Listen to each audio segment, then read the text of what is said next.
Hello बच्चों, let's see the question. The question से if a x1, y1, b x2, y2, c x3, y3 are the vertices of a triangle, then find the equation of interior angle bisector through a. Option A, b into determinant of the matrix whose elements are x, y, 1, x1, y1, 1, x2, y2, 1, minus c into determinant of the matrix whose elements are x, y, 1, x1, y1, 1, x3, y3, 1 is equals to 0.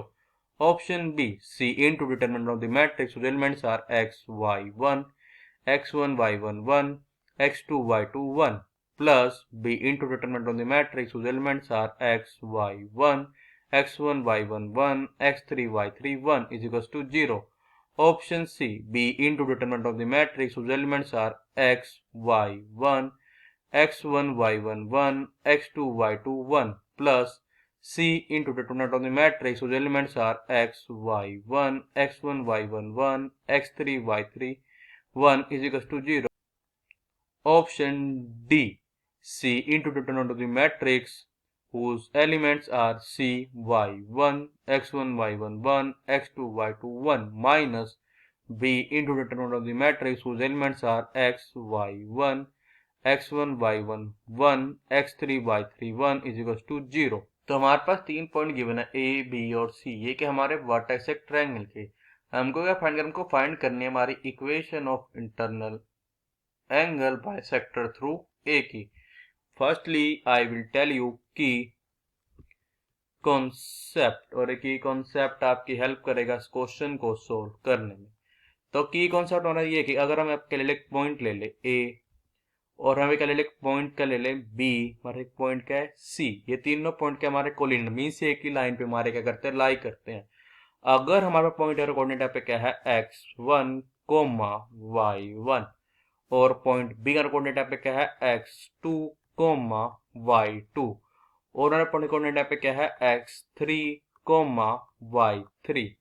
Then हमारे जो हमारा determinant आएगा ना matrix का element यहाँ पे कहेंगे x1, y1, 1, x2, y2, 1, x3, y3, 1। ये आंसर इक्वल होगा, ये हमारा इक्वल होगा 0 के। ये था हमारा फर्स्ट की concept. Now I will tell you second की कॉन्सेप्ट। ये क्या है हमारा, ये है हमारा ट्रायंगल ए बी सी। अगर हम क्या ले पॉइंट ले लें यहाँ पे क्या डी, जिसका कोऑर्डिनेट पे कहेंगे x, y और हमें पॉइंट पे कोऑर्डिनेट पे क्या है, हमारा पॉइंट यहाँ पे कोऑर्डिनेट है a1, b1। पॉइंट सी का कोऑर्डिनेट यहाँ पे क्या है a3, b3 और पॉइंट बी का कोऑर्डिनेट यहाँ पे क्या है a2, b2। यहाँ पे देखो AD क्या है, यहाँ पे AD हमारी वो लाइन है जो कर रही है हमारे एंगल ए को बाइसेक्ट कर रही है। देन क्या होगा, जो हमारा पॉइंट आएगा ना x, y, ये इक्वल होगा दिस इज इक्वल्स टू, ये हमारा इक्वल हो जाए। अब देखो जो हमारा एंगल B है इसका पॉइंट क्या है AC, ये हमारा इक्वल होता है देखो स्मॉल b के। ऐसे हमारे पास AC होता है, ए भी हमारा इक्वल होता है स्मॉल c के, और B से हमारा होता है ये हमारा इक्वल होता है स्मॉल a के।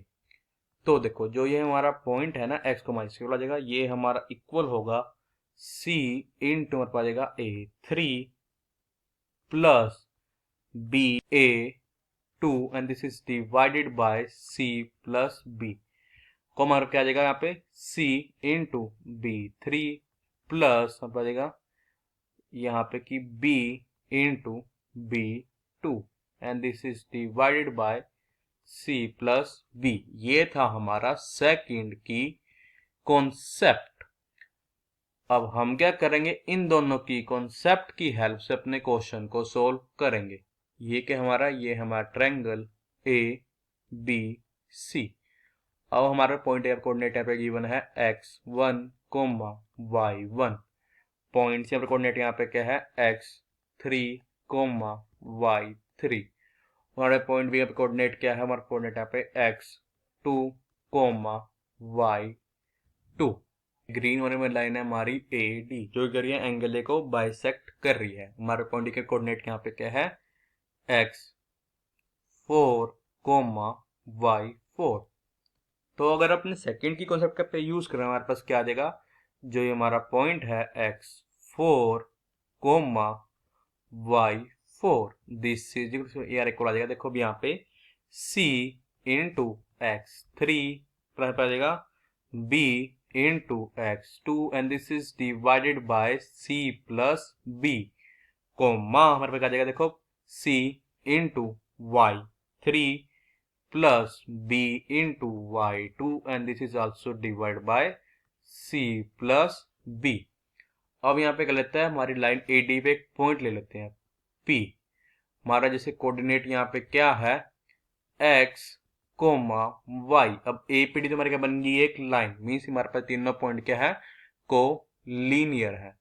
तो अगर अपने की कॉन्सेप्ट का यूज करें अपने पे क्या आ जाएगा, determinant of the matrix whose elements are x y1 x1 y1 1 c into x3 plus हमें क्या जाएगा b into x2 and this is divided by c plus b।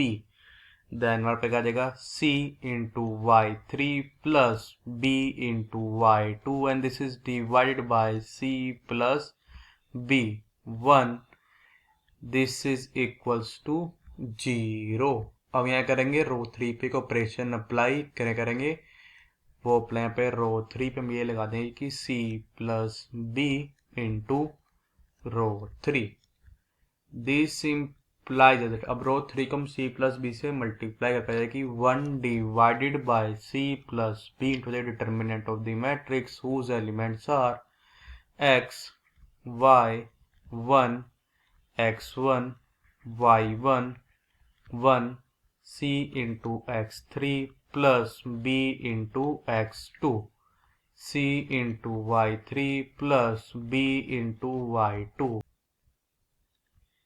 1 multiply c plus हो जाएगा c plus b, this is equals to 0। अगर कर देंगे both side से multiply कर देंगे c प्लस b से, तो क्या देगा, this implies that determinant of the matrix whose elements are x y 1 x1 y1 1 c into x3 plus आ जाएगा b into x2 c into y3 plus b into y2 c plus b, this is equals to 0। अब देखो अगर हम देखें जो हमारा रो 3 के एलिमेंट क्या है यहाँ पे c into x3 plus b into x2 c into y3 plus b into y2 c plus b, तो क्या लिख देगा, दिस इम्प्लाइज, इसे कैसे लिख सकते हैं हम, इसको हम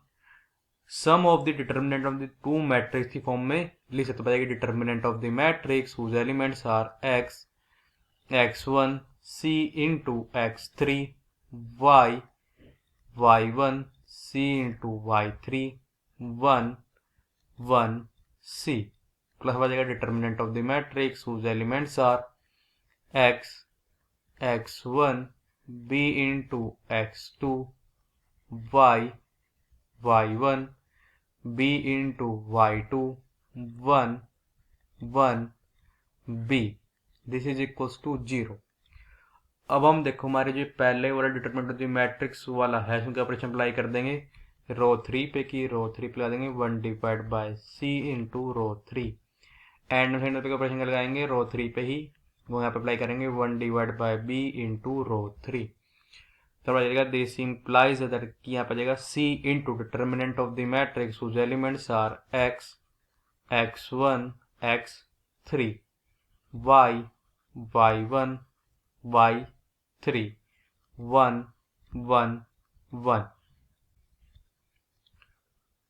प्लस यहाँ पे क्या जाएगा देखो b into determinant of the matrix whose elements are x x1 x2 y y1 y2 1 1 1, this is equals to 0। इसका मतलब क्या है कि जो ये हमारा ऑप्शन सी है ये हमारा करेक्ट ऑप्शन है। So the final answer is option C is our correct option. I hope you understood it well. All the best. Thank you.